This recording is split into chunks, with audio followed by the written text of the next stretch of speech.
오늘 우리는 로마서 8장을 계속할 것입니다. 우리가 지금 추구하고 있는 것은 장과 절별로가 아니라 이러한 로마서에 있는 이러한 8항목에 따라서 우리가 추구하고 있습니다.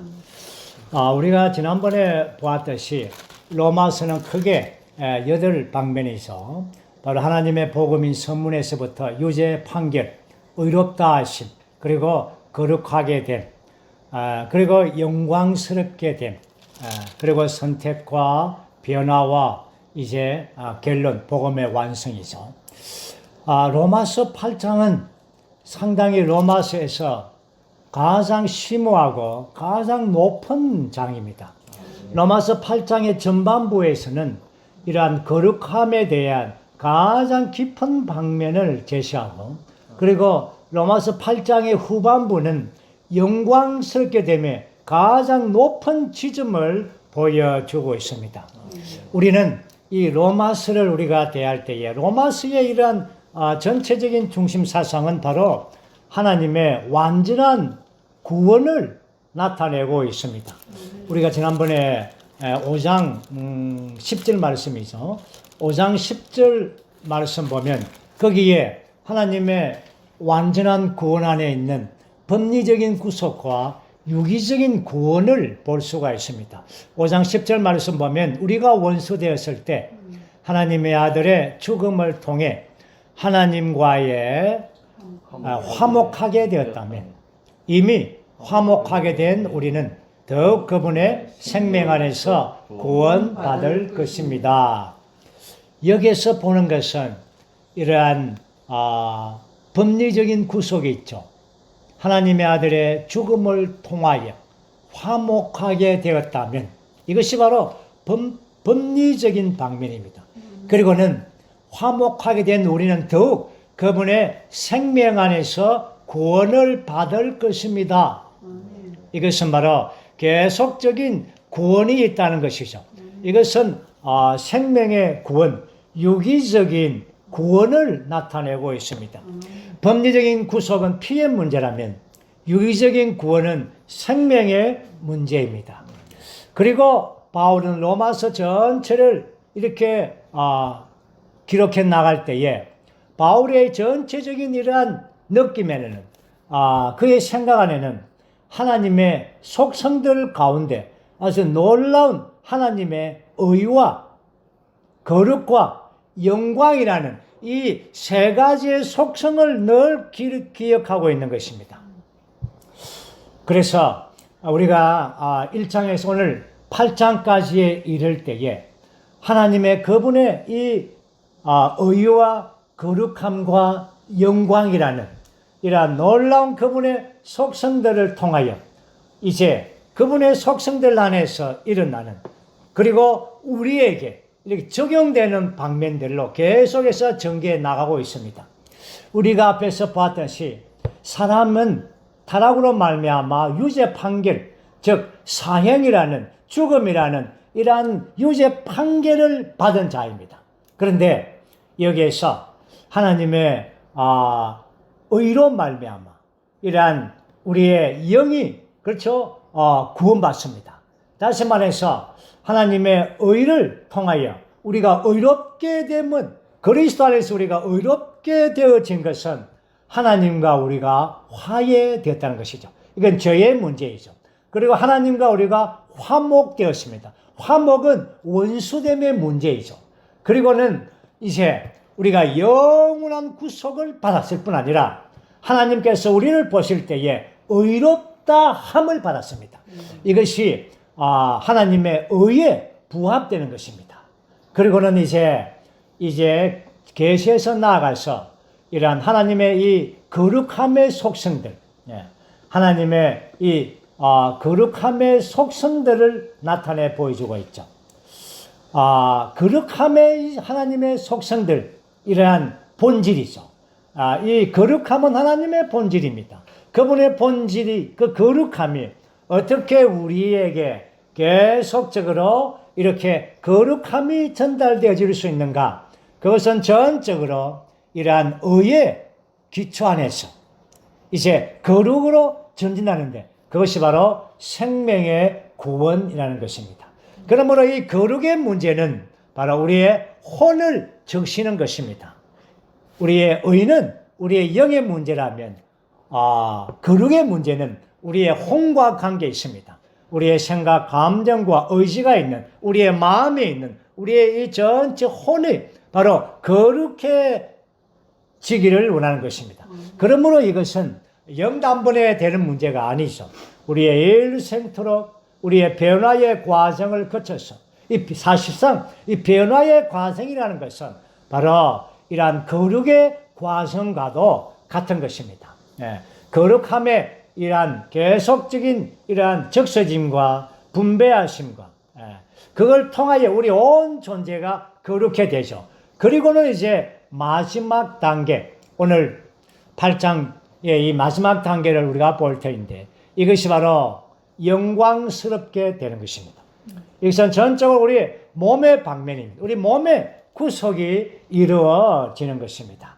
이렇게 해서 우리는 바울은 이 로마서를 기술할 때에 하나님의 이 세 가지의 속성들이 어떻게 우리 안에서 적용되고 이루어지고 역사되는가, 우리가 어떻게 그분과 꼭 같이, 물론 우리가 신격에서 아니지만 그분의 생명과 본성과 그분의 어떠함과 꼭 같이 되어지어 가고 있는가에 대한 이러한 것들을 묘사해 주고 있습니다. 로마서는 아주 특별한 책이죠. 사실상 우리가 고린도전서의 1장 30절 말씀 보면 그리스도 예수님은 하나님에게서 나서 우리에게 지혜, 곧 의와 거룩함과 구속이 되었습니다. 한 절에, 고린도전서 1장 30절이라는 이 한 절에 의와 거룩과 영광이 다 포함되어 있습니다. 이것이 바로 그분의 지혜이죠. 그런데 이 방면들을 펼쳐놨죠. 자세하게 쓴 것이 바로 로마서 1장에서부터 8장입니다. 로마서 1장에서 8장의 모든 내용들은 고린도전서 1장 30절을 계속적으로 설명해주고 또 증명해주고 또 체험된 바울의 체험을 우리에게 말해주고 계시해주고 있는 것입니다. 그렇기 때문에 우리는 이 로마서 8장에 올 때 굉장히 이 깊은 부분과 아주 산꼭대기의 이 진리의 높은 방면들을 우리가 볼 수가 있는 것입니다. 우리는 8장에서 이 영광스럽게 됨이라는 이러한 가장 높은 봉우리에 우리가 들어가기 전에 다시 한 번 더 우리는 이 거룩하게 됨에 대하여 한 번 더 우리가 복습을 하기를 원합니다. 거룩하게 됨은 우리가 알다시피 생명에 의한 것입니다. 피에 의한 거룩함이 아닙니다. 피에 의한 거룩함은 위치적인 것입니다. 지금 로마서에서 말하는 거룩함은 바로 생명에 의한 거룩함입니다. 우리가 알다시피 이 생명에 의한 거룩함은 로마서 제일 첫 번째 나오는 것이 바로 1장 17절. 무엇입니까? 의인은 믿음으로 말미암아 생명을 얻고 살리라. 여기서 우리가 이 생명에 의한 거룩해 됨의 이 첫 번째 바울의 언급은 바로 생명을 얻고 사는 문제를 보여주었죠. 그리고 이제 우리는 5장과 6장을 계속 나갈 때에 생명에 의한 구원, 우리가 방금 5장 10절에서 봤듯이 생명 안에서 구원, 생명으로 인한 구원을 보여주고 있죠. 그리고 5장 17절에 가게 되면 생명 안에서 왕노릇함, 그리고 5장 21절에 가게 되면 은혜와 의로 말미암아 이러한 영원한 생명에 이른다고 말하죠. 그리고 6장 4절에 가게 되면 생명의 새 생명 가운데 행하는 문제. 6장 5절에서는 그리스도 안에서 우리가 연합된 이것이 바로 생명의 성장의 방면을 보여주죠. 그리고 6장에서 계속 19절 가면은 우리의 지체들이 거룩하게 되는 겁니다. 이 생명 안에서 이 변화를 통하여 거룩함에 들어가고, 그리고 6장 22절, 23절에 가게 되면은 거룩해짐의 이 열매를 맺습니다. 이것이 바로 생명 안에서 거룩해됨 안에 있는 열매이죠.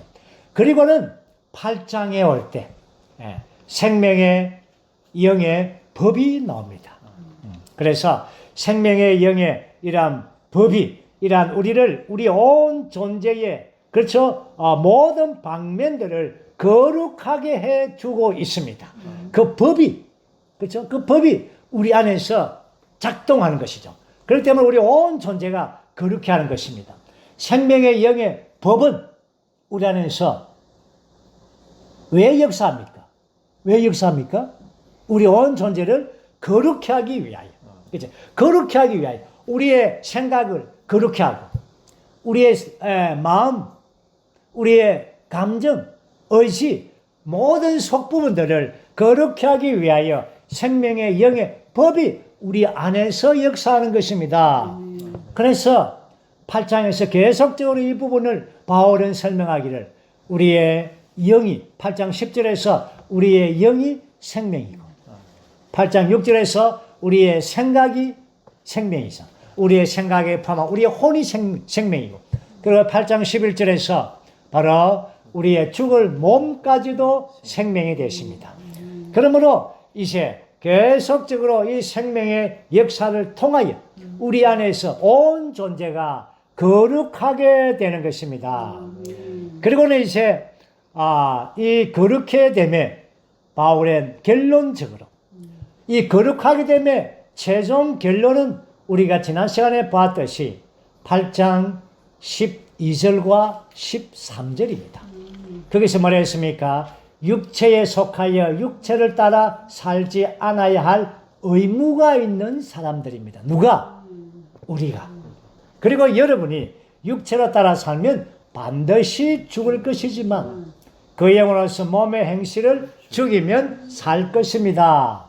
다시 말해서 그 영에 의한 생명의 영의 법에 의한 이 거룩해 되면은 마지막 이러한 결론적으로 우리의 협력을 요구하는 것입니다.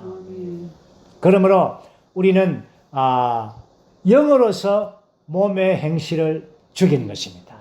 다시 말해서 우리가 갈라디아서에서 이 부분을 다시 한 번 더 바울은 설명했는데 그것이 바로 영을 따라 행하고 영을 따라 사는 것입니다.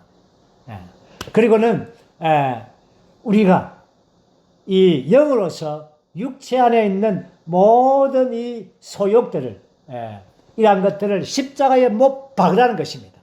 그러므로 우리는 그리스도의 십자가를 체험하고 적용하는 것입니다. 적용하는 것이죠. 어떻게 적용합니까? 그 영으로. 그 영을 따라 살면서 그 영을 따라 행하면서 그 영으로서 적용할 때 우리의 몸의 행실은 죽음에 놓여지게 되는 것입니다. 이것이 거룩해 됨에 대한 아주 깊은 방면 안에서의 바울의 이러한 계시였습니다. 그리고 바울의 체험이었습니다. 오늘 우리가 이러한 놀라운 계시가 우리 안에 있을 뿐 아니라 우리의 체험이 될 필요가 있습니다. 이제 우리는 이 1장에서 8장까지의 이런 하나님의 완전한 구원의 방면을 묘사할 때에 가장 높은 이러한 꼭대기의 지점에 왔습니다. 그것이 바로 영광스럽게 됨입니다. 영광스럽게 됨. 영광스럽게 됨의 목적이 무엇인가? 그것은 바로 아들의 완전한 자격을 얻는 것입니다. 아들의 완전한 자격은 바로 상속자가 되는 것입니다. 이제 우리는 이 영광스럽게 됨에 대하여 8장 14절에서 8장 마지막 절 27절까지를 우리가 다룰 텐데 우리는 여기서 영광스럽게 됨에 대하여 세 항목을 다룹니다. 세 가지의 소항목을 다루는데 첫 번째가 바로 영광의 상속자들. 이 부분은 상당히 가장 높은 봉우리의 이러한 진리의 항목들이죠. 두 번째 다루는 것은 하나님의 아들과 같은 형상을 이루는 상속자들. 이 영광의 상속자들은 바로 아들과 같은 형상을 이루고 있다는 것입니다. 그 다음에 이제 마지막 항목은 하나님의 사랑에서 끊어질 수 없는 상속자들. 이러한 상속자들에 대하여 다루는데, 첫 번째는 영광의 상속자들, 두 번째는 같은 형상을 이루는 상속자들, 세 번째는 하나님의 사랑이 안에 있는 상속자들.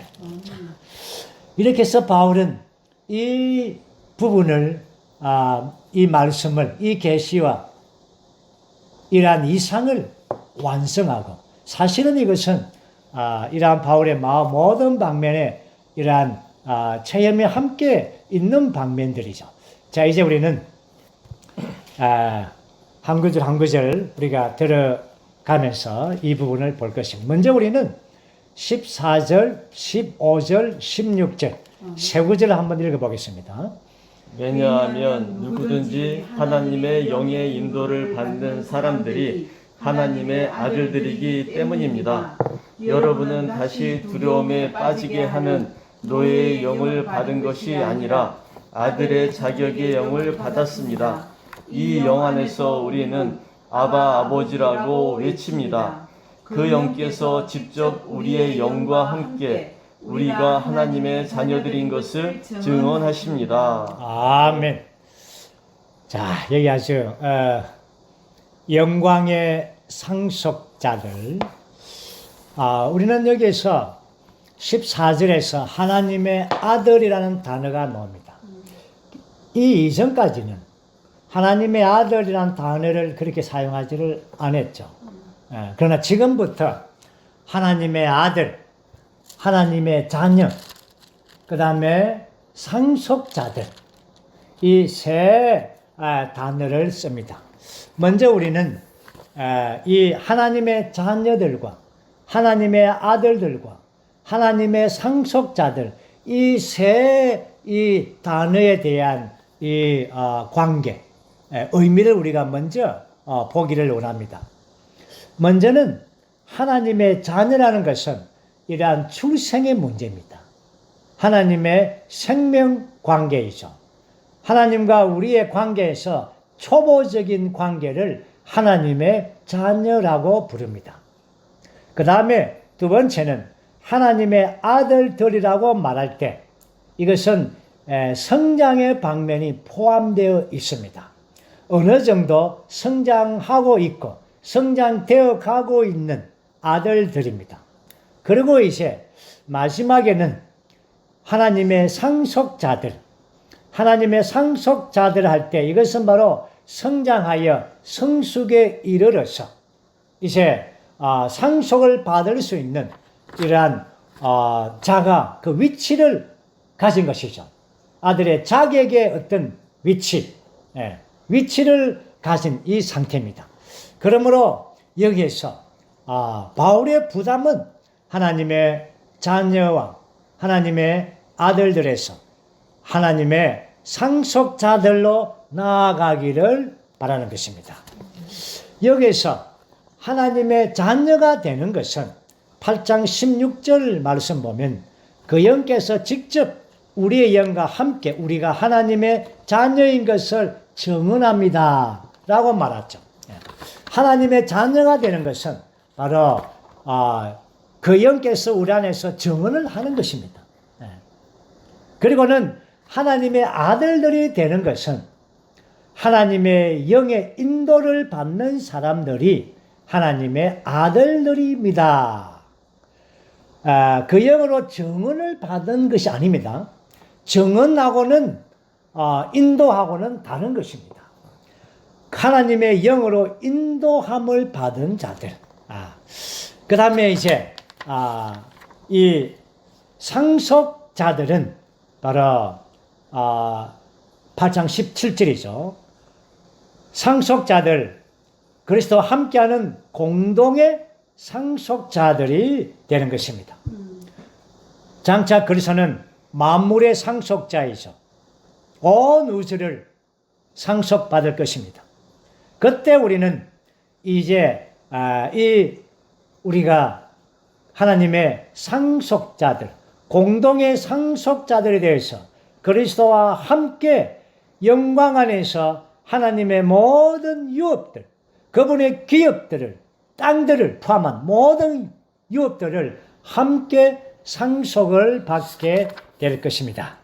이것이 바로 이 자녀들과 아들들과 상속자들에 대한 이러한 개념에 대한 차이입니다. 이 개념을 이제 우리가 보았다면 이제 14절 말씀에서 바로 하나님의 영으로 인도함을 받은 자들, 여기서 바울은 하나님의 영이라는 단어를 썼습니다.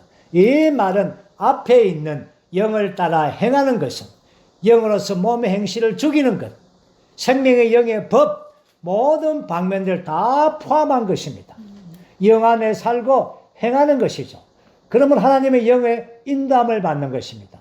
이러한 인도함을 받는 것은 외적으로 특별한 인도, 하나님께서 오늘 나에게 어디를 가라 하더라, 누구를 만나라고 하더라, 이런 인도가 아닙니다.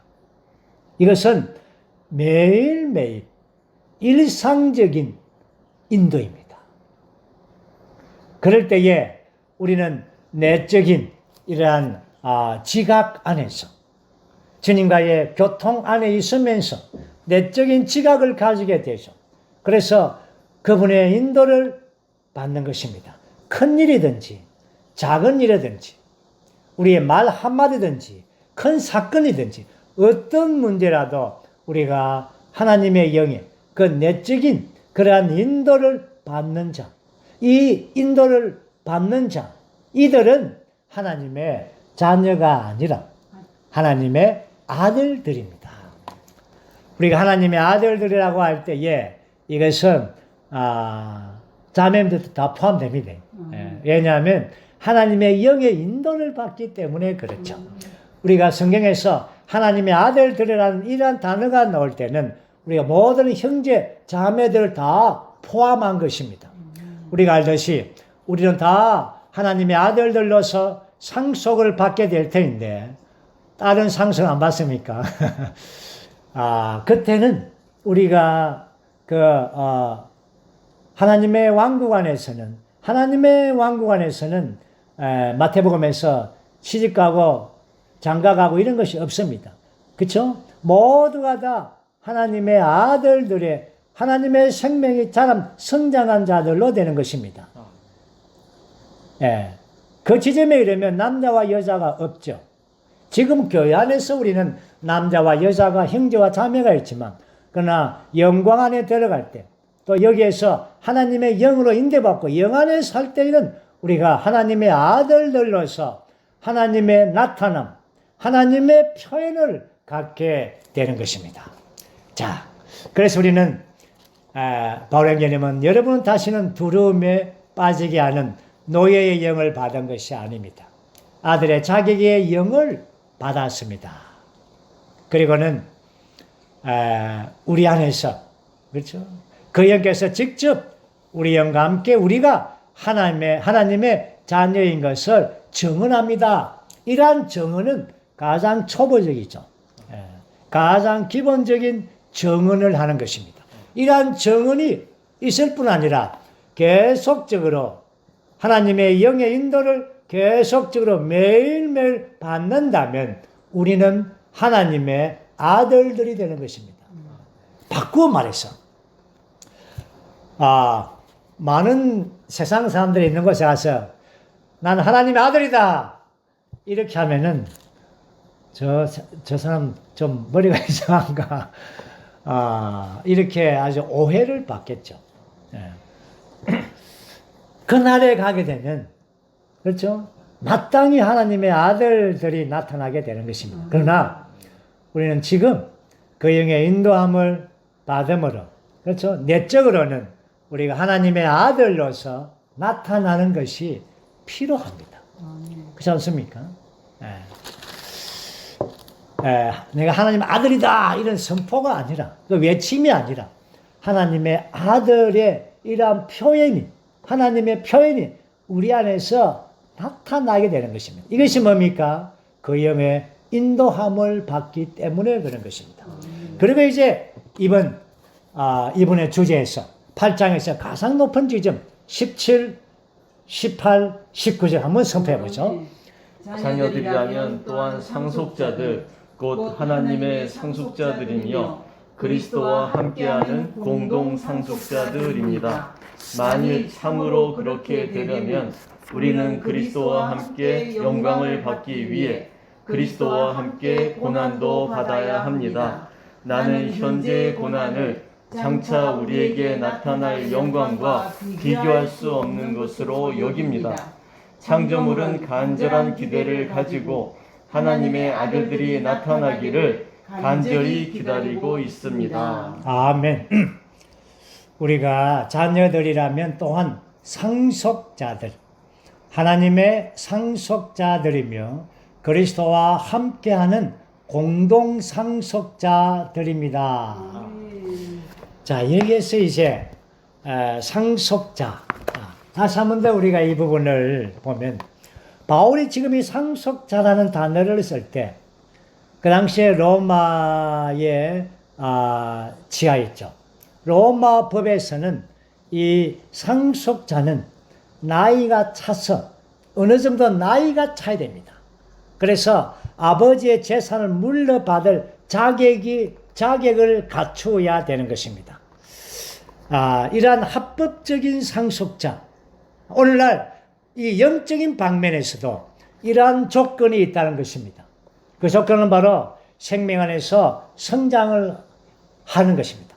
오늘 우리는 이 생명의 성장을 위하여 바울은 이 앞에서 보면 이 고난도 함께 받아야 한다라고 말합니다. 몇 절이죠? 17절. 네, 17절.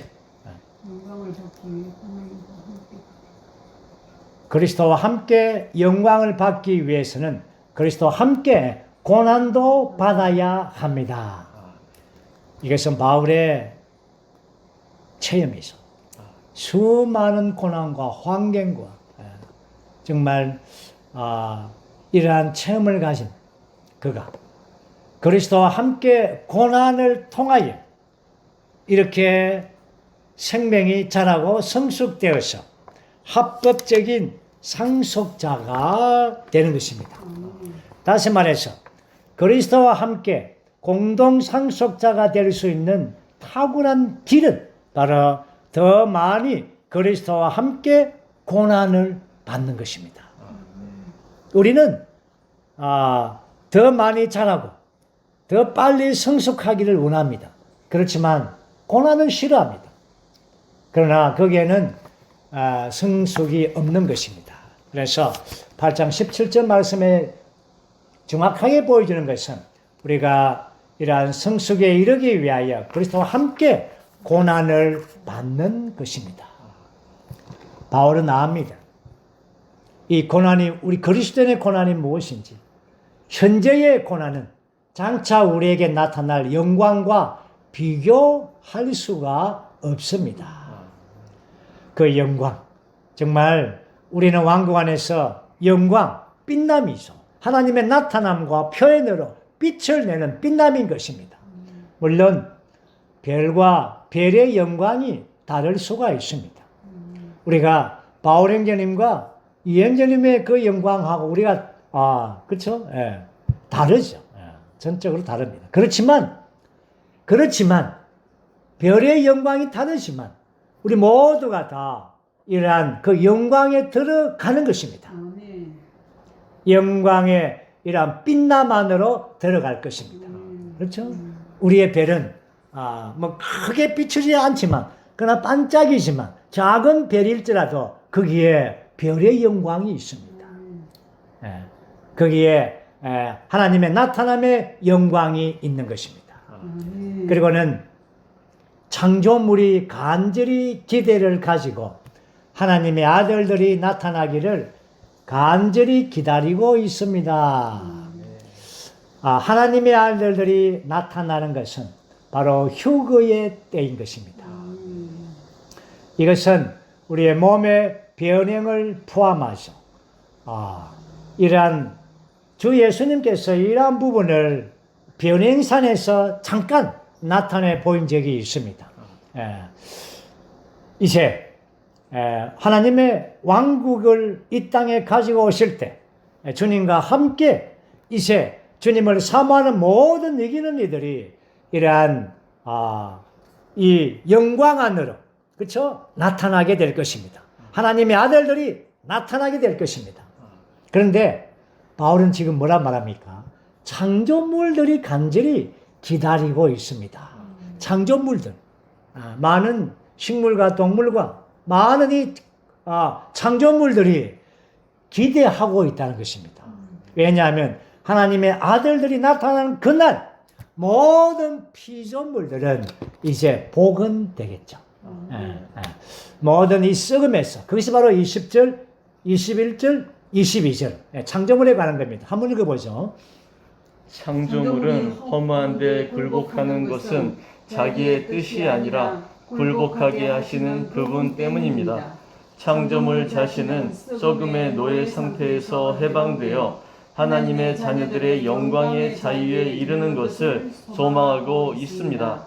모든 창조물이 지금까지 함께 탄식하며 함께 hensam의 진통을 겪고 있는 것을 우리가 압니다. 아멘. 지금 온통 우리가 알듯이 온 땅에 지금 지구촌의 소식들이 그렇죠. 창조물들이 탄식하고 있는 데가 많지 않습니까? 재난들, 갑자기 홍수가 오고 어떤 곳에서는 막 이렇게 온열이 와서 뜨거워서 막 이제 온 숲이 불타고 또 바이러스가 지금 막 창궐하고 이러한 이 상황입니다. 그렇죠? 이 모든 창조물이 허무한 데 굴복하죠. 해 아래 모두가 다 허무한 것입니다. 전도서에서 허무하고 허무한 것입니다. 헛된 것입니다. 모든 창조물은 썩음의 노예 상태 안에 있습니다. 그들이 해방되기를 원합니다. 언제입니까? 하나님의 자녀들의 영광의 자유에 이르를 때에, 하나님의 아들들이 나타날 때에 이러한 해방이 되는 것입니다. 지금도 탄식하고 있죠. 오늘 우리는 예언자는 이런 말씀을 했습니다. 우리는 창조물에게 신실해야 한다. 이 말이 뭐냐? 우리는 창조물을 위해서라 우리가 빨리 성숙되어서 하나님의 나타남 안에 들어가는 것입니다. 빨리 이 시대를 마감하고 이 시대가 끝나는 것은 오늘날 그분의 몸이 건축되는 지점이요. 또한 그리스도의 신부가 단장되어져야 되는 것입니다. 그러므로 우리는 오늘날 교회가 마땅히 성숙에 이르러야만이 이 시대를 마감할 수가 있는 것입니다.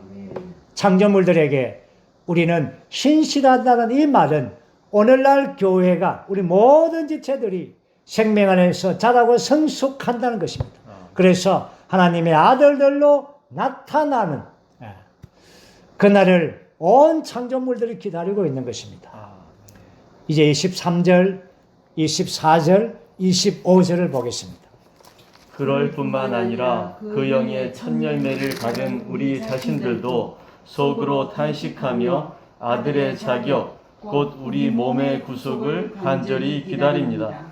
왜냐하면 우리가 소망을 두고 구원받았기 때문입니다. 그러나 보이는 소망은 소망이 아닙니다. 보는 것을 누가 소망하겠습니까?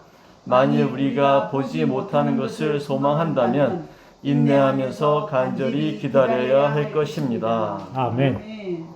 바울의 관점은 바로 창조물이 탄식하고 그 때를 기다릴 뿐 아니라 여기에 우리 또한 그 때를 기다립니다. 그 영의 첫 열매를 받은 우리 자신들도 탄식하며 아들의 자격, 곧 우리의 몸의 구속을 간절히 기다립니다.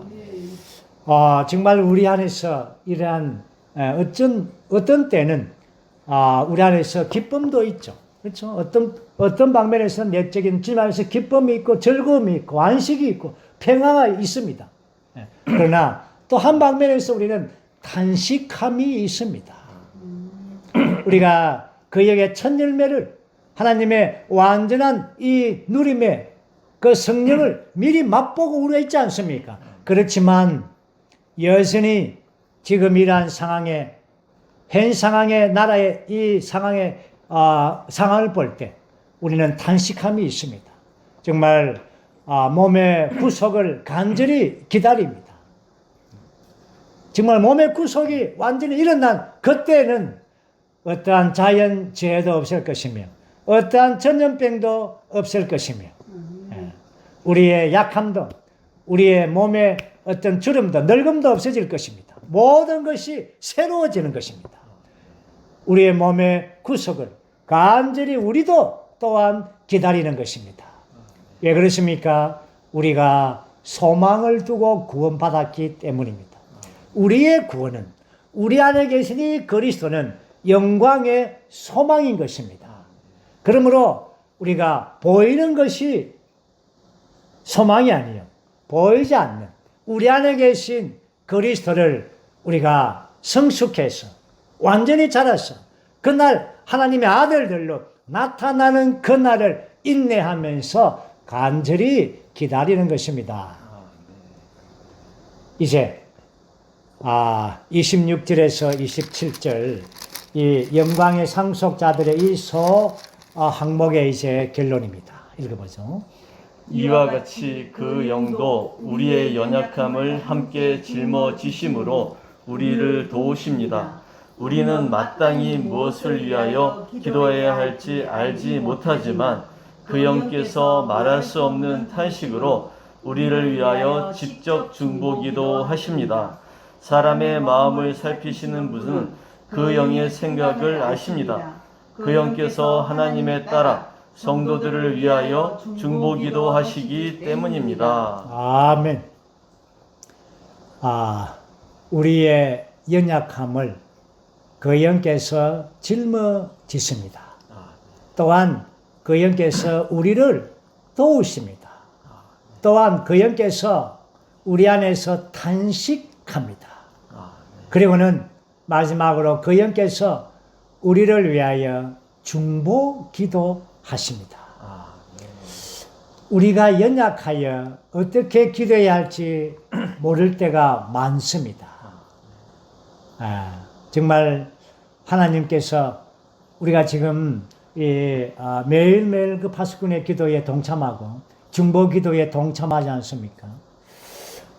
그럴 때마다 이러한 우리의 기도의 어떤 사역에서 이러한 이 기도의 제목들을 우리에게 줍니다. 이러한 기도를, 그렇죠? 이것은 바로 하나님의 뜻과 목적과 그분의 갈망이 성취되는 것입니다. 우리는 연약하여서 어떤 때는 모르죠. 그러나 그 영께서 우리 안에서 탄식하며 기도하기를 원하는 것입니다. 그러한 중보기도, 중보기도에 참여하는 것입니다. 매일매일 우리에게 주는 이 중보기도의 제목이 있지 않습니까? 우리가 이러한 기도에 함께 동참하게 하는 것입니다. 정말 어떤 때는 우리가 연약해서 정말 기도하지 못하고 저 하루를 보낸 때가 많지 않습니까? 그러나 그 영께서 우리 안에 계십니다. 우리를 짊어지고 있습니다. 바울은 오늘 영광의 상속자들을 이러한 과정 안에 있는 그들이 그 가장 꼭대기인 상속자들이 되기까지의 하나님의 아들들로서 계속 성숙하는 문제에서 마지막 결론의 항목은 바로 이겁니다. 우리는 연약하다는 겁니다. 그러므로 그 영께서 우리를 짊어진다는 것입니다. 그리고 우리를 도우시고 있는 것입니다. 우리를 채우라고 있는 것입니다. 또한 그 영께서 우리가 마땅히 기도를 어떻게 할지 모르지만 그러나 그 영께서 탄식함으로 우리를 위하여 중보 기도하는 것입니다. 아멘. 이것이 우리의 체험인 것입니다. 그럴 때 우리는 날마다 하나님의 영을 따라 매일매일 우리가 인도함을 받음으로 하나님의 아들들이 계속적으로 이제 되어져 가고 있죠. 나타나 가고 있습니다. 그럴 때에 이제 그날에 주님이 오셔서 하나님의 이러한 상속자들로서 자격을 갖게 되는 것입니다. 이제 이러한 상속자들은 이제 두 번째 수항목에서는 아들과 같은 형상을 가지는 것이 필요하다는 것입니다. 이것이 바로 28절 시작되죠. 28, 29절. 읽어보죠. 또한 우리는 하나님을 사랑하는 사람들 곧 그분의 목적에 따라 부름받은 사람들에게는 모든 것이 협력함으로써 선이 이루어진다는 것을 압니다. 왜냐하면 하나님께서 미리 하신 사람들을 그분의 아들의 형상과 같은 형상을 이루게 하시려고 또한 미리 정하셨기 때문입니다. 그것은 그분의 아들을 많은 형제들 가운데서 맏아들이 되게 하시려는 것이었습니다. 아멘.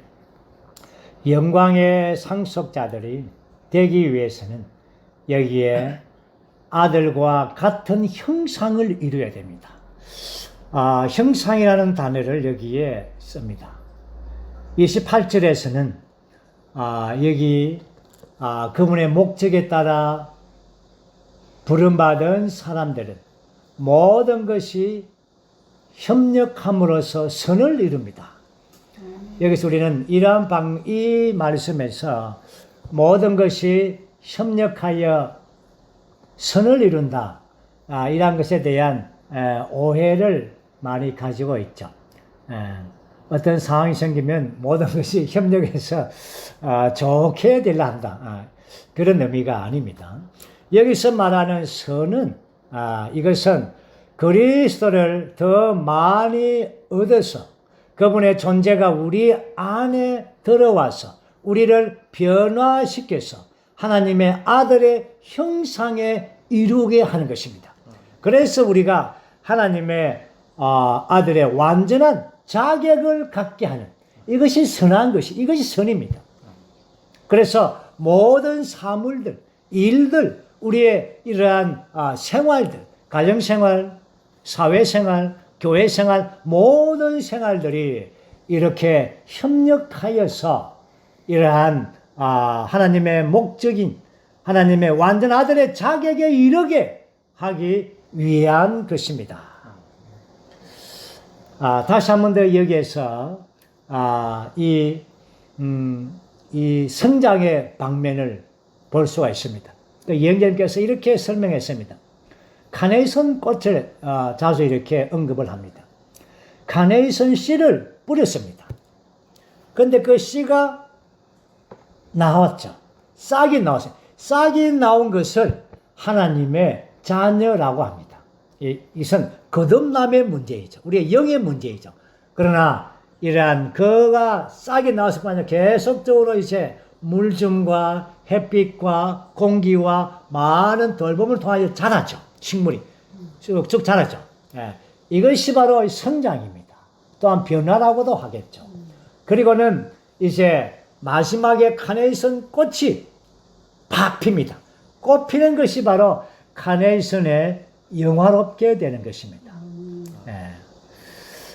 영화롭게 되는 것은 굉장히 이제 그리스도인들의 최종적인 이제 소망이죠. 이러한 성숙의 완전한 변화의 마지막 단계가 하나님의 아들의 형상을 이루는 것입니다. 그래서 29절 말씀 보면 그분의 아들과 같은 형상을 이루게 하시려고 아들의 같은 형상을 이루는 것, 이것은 바로 변화의 최종적인 결과입니다. 우리의 내적인 존재가 이렇게 해서 계속적으로 신진대사적으로 이렇게 변화의 과정을 겪는 것이죠. 이것은 우리 안에 스며들고 적셔지고 이러한 방면에서부터 어떤 모양, 형태를 갖는 것입니다. 형태.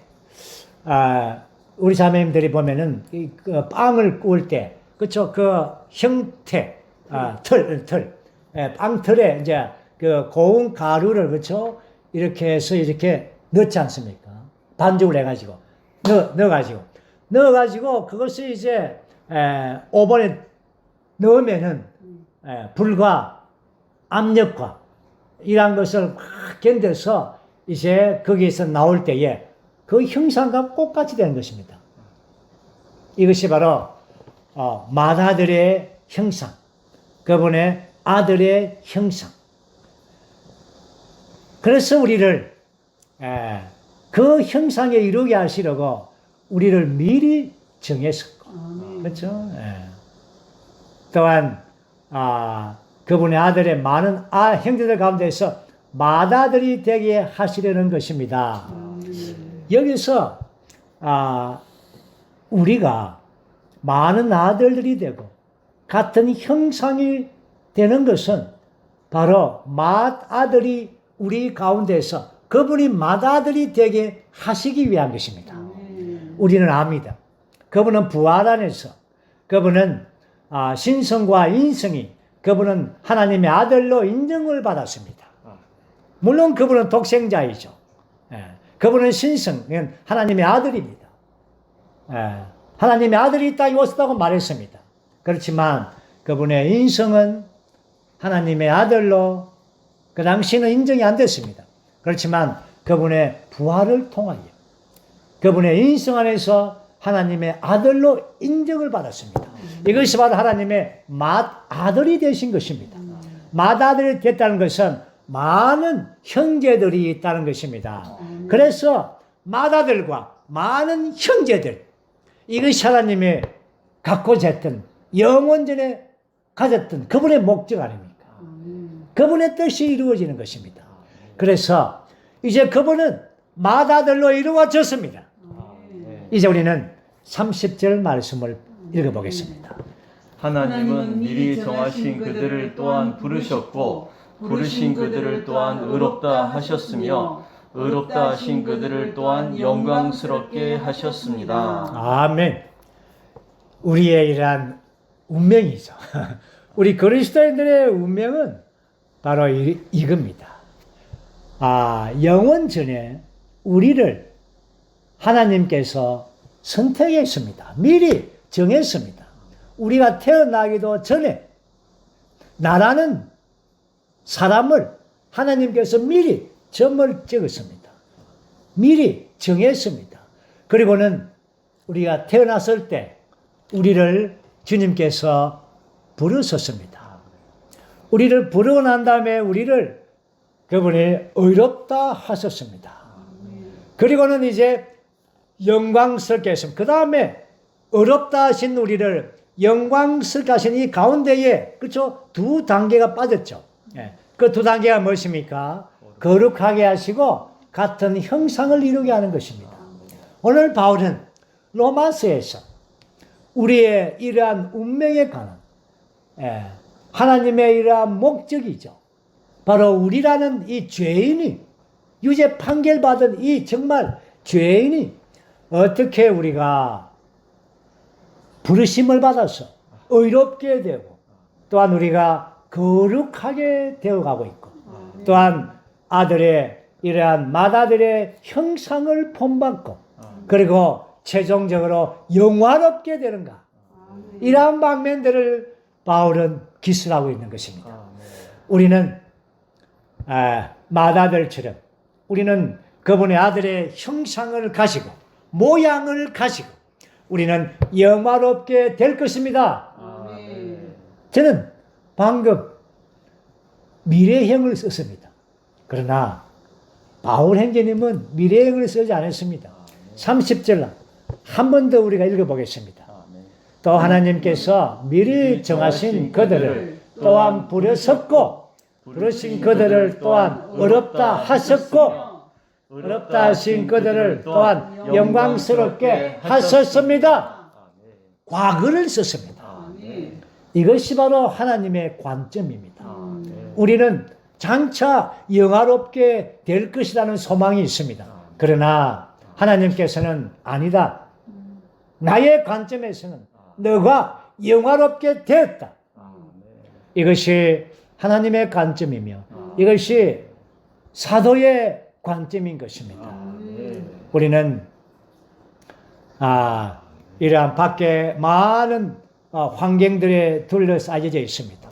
한 사람이 태어나게 되면 우리가 알듯이 그게 가족이 구성되고 그가 이러한 배움을 통하여 학교 생활을 갖게 되고 또한 직장 생활을 갖게 되고 또한 이러한 결혼을 통하여 또한 부부 관계를 갖게 되고 또한 자녀가 나오면 가정의 관계를 갖게 되고 많은 이러한 관계 가운데서 삽니다. 하나님께서 정해 놓으신 것입니다. 주님, 주님 저는 좀 이제 좋은 가정에서 뭐 넉넉하고 부자 가정에서 태어나게 해주십시오. 그렇게 그런 거 그렇죠? 우리가 하나님께 다 정해 놓은 겁니다.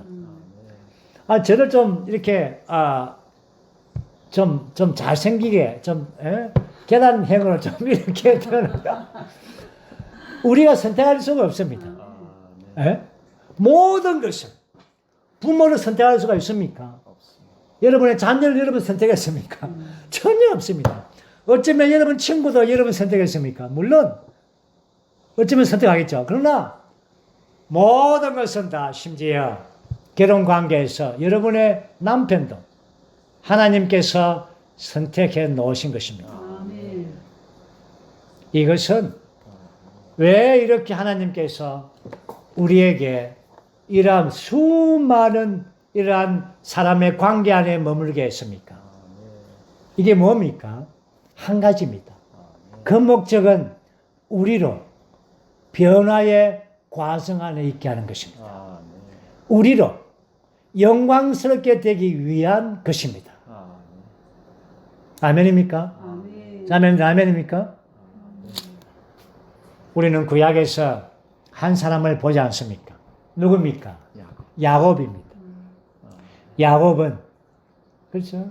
태어날 때 차자입니다. 그러나 발 뒤꿈치를 잡고 태어났습니다. 장자권에 대한 이 소망을 가지고 태어났죠. 그리고 그의 삶은 그렇죠? 정말 어려운 힘든 4명의 아내와 12명의 자녀들과 수많은 환경들과 결국 모든 환경들은 다 야곱을 변화시키는 도구들이었습니다. 결국은 야곱은 이스라엘로 변화되었어. 창세기 1장에서 하나님께서 사람을 창조할 때에 하나님의 형상대로 하나님을 표현하도록 창조했죠. 창세기 마지막에서 하나님의 목적이 이루어졌습니다. 누굽니까? 야곱입니다. 이스라엘입니다. 하나님을 나타내 보였습니다. 하나님의 형상을 가졌습니다.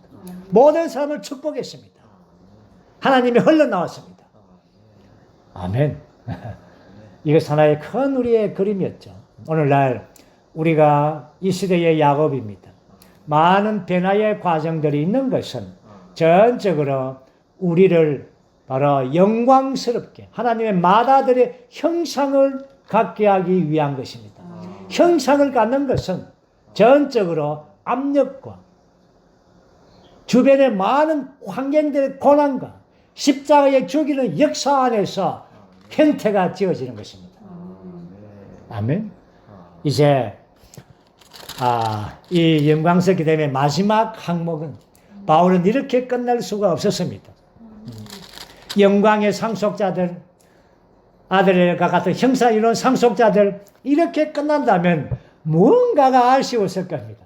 그래서 이제 마지막으로 결론으로서 이러한 상속자들은 하나님의 사랑 안에서 있는 것입니다. 하나님의 사랑이 그 상속자들을 붙들고 있는 것입니다. 무엇이? 사랑이 붙들고 있는 것입니다. 아멘. 자, 그래서 우리는 이 부분을 우리는 다 읽지 않고 마지막 부분들 읽죠. 37절, 38절, 39절만 읽겠습니다. 그러나 이 모든 일에서 우리는 우리를 사랑하시는 그분을 통해 넉넉히 이깁니다. 나는 확신합니다.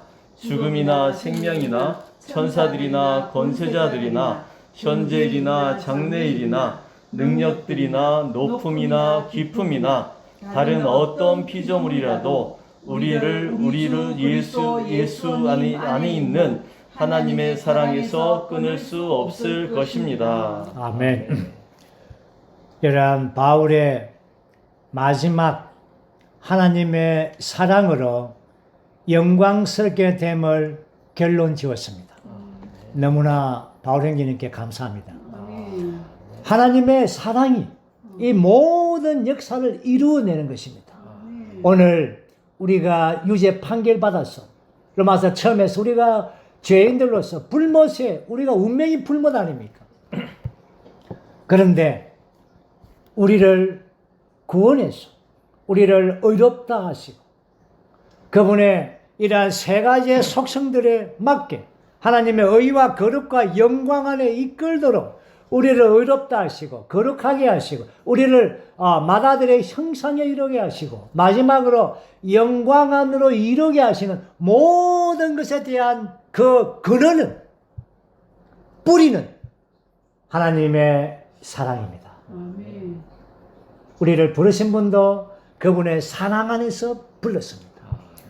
우리를 어렵게 하시는 그 어렵게 하신 것도 우리를 그분의 사랑 안에서 행한 것입니다.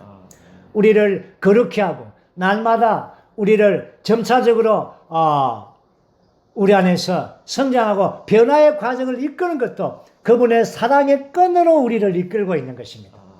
결국은 이제 영화롭게 되기까지도 이러한 하나님의 사랑으로 이끄는 것입니다. 누가 하나님의 사랑에서 우리를 끊어낼 수가 있겠습니까? 우리가 이러한 변화의 과정 가운데서 많은 환난과 고난과 십자가의 많은 죽이는 역사가 우리 안에 있습니다. 그렇지만 거기에 더 깊은 속에서 하나님의 사랑이 우리를 붙들어 주고 있습니다. 그러므로 우리는 모든 것들을 견뎌내고 넉넉하게 이겨낼 수가 있는 것입니다. 이것이 바로 하나님의 사랑의 끈이 우리를 붙들고 있기 때문이라는 것입니다. 정말 이렇게 결론을 맺는 것이 얼마나 놀랍습니까? 그러므로 주님께 찬양을 드리고 하나님의 이러한 그분의 경륜을 너무나 감사하는 것입니다. 이 모든 우리 안에서의 이러한 과정들, 변화의 과정들, 성숙의 과정들, 맏아들의 형상을 이루어가는 이러한 과정들, 이러한 환경들이 있지만 하나님의 사랑이 우리를 계속적으로 이끌고 인도해서 우리를 최종적으로 결국에는 우리를 하나님의 상속자들이 되게 해서 하나님의 아들의 자격에 이르게 해서 영광 안에서 그분과 함께 공동으로 상속자들이 되게 하는 것입니다. 이를 인하여 주님을 찬양합니다. 로마서 8장을 인하여 주님께 감사합니다. 아멘.